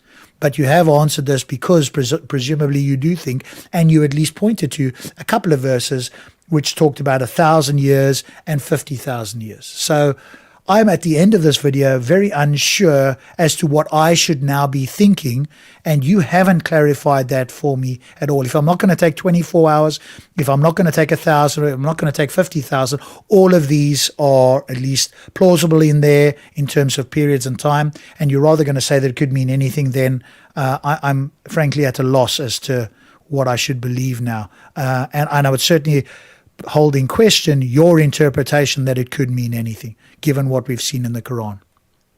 So, dear Sapiens, you can see that there is some confusion here.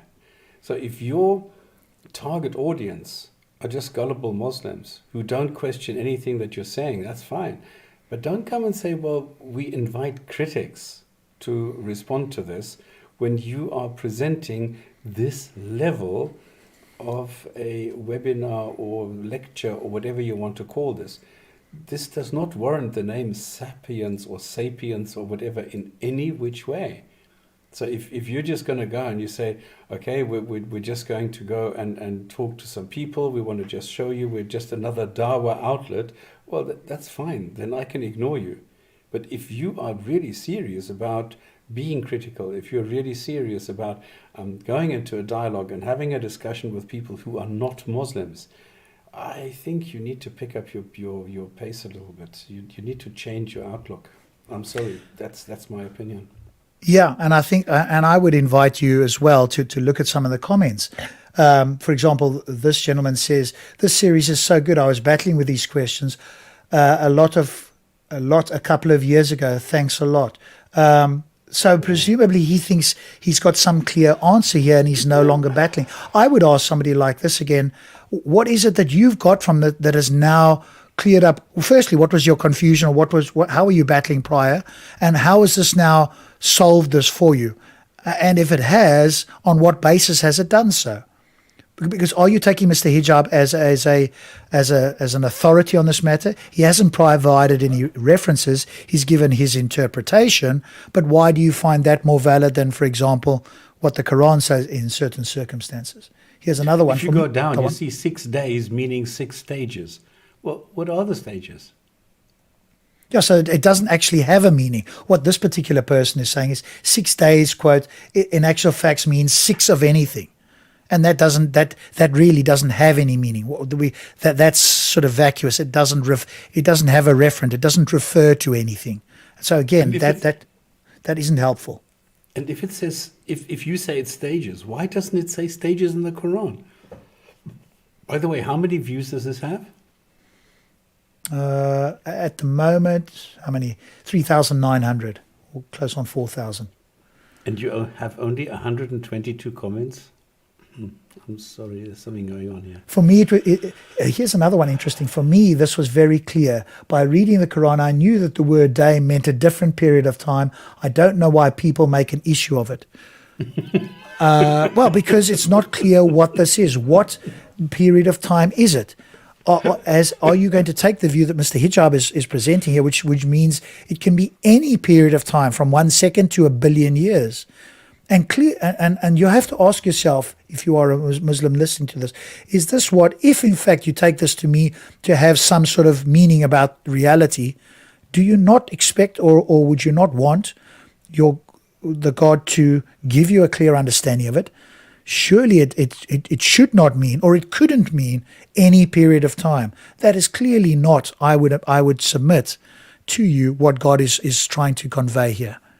And if you do think it is, that he's trying to convey any period of time, then really he isn't telling you anything at all. Exactly. So how reliable does that make the Quran? What information are you getting from this? That's a great question. What is it that you've now learnt about this? That it can mean anything. If it can mean anything, it has no meaning. Meaning is specific to a referent. It refers to something that we understand. And the Quran itself in Surah 32:5 says 1,000 of your years as you reckon, as you count. That verse at least seems clear. But you're taking it to mean a period of time. And to me, that's not what the Quran says. And I don't know how you can actually infer that.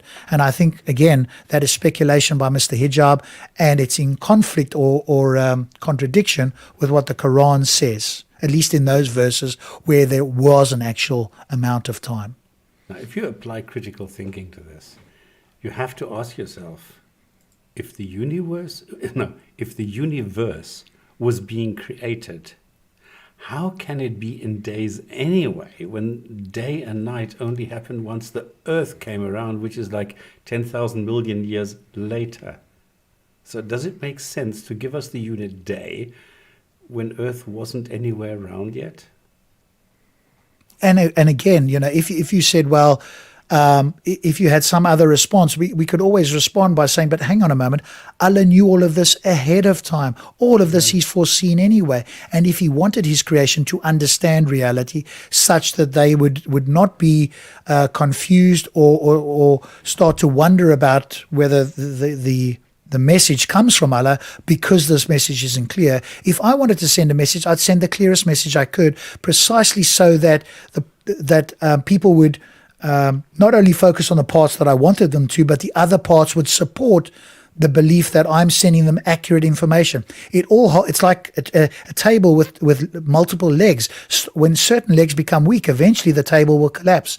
And if I'm a good carpenter, I want the table to stand with multiple legs rather than just one or two that are rickety and would fall over. So to me, I would expect the author, and again, I invite you as a Muslim to ask yourself the question. I would expect the author, for all the supplemental information which you might think is not part of the main part of your religion, surely it should represent a reality accurately, so that it gives us better understandings at least, and is more likely for people who might be skeptical to accept that this comes from a God. At the moment, I think we would have to remain skeptical that a God is attempting to give us a clear message here. And in fact, I would propose an alternative hypothesis, which I've done before, which is, could it be the case that in fact this is a malevolent or a trickster God, and this book and these ideas are simply there to test our critical thinking, and if you accept this, you have failed the test, and if you don't accept it, as we currently don't, then you've passed the test. How would you as a Muslim establish that my thesis is improbable or unlikely and yours is more likely, given what we've understood and what we've done, at least today, and we have done in many other views of podcasts and streams as well. On that note, I would love to thank. I'd love to thank yourself. Stop spamming, as always. Thank you to the viewers. We hope that this has been constructive and it's been friendly. We certainly have done our best to, and we've just brought a critical eye to this, and we hope that if any of the Sapient gentlemen see this, they can at least provide more substance in the future, be clear on what verses they are referencing, watch their own videos back and check that they have done it. We accept that people can make mistakes, but if you say it with a level of certainty that invites people to believe that you are clear on what you're saying, and then we have to look it up. Oops, you just cut out.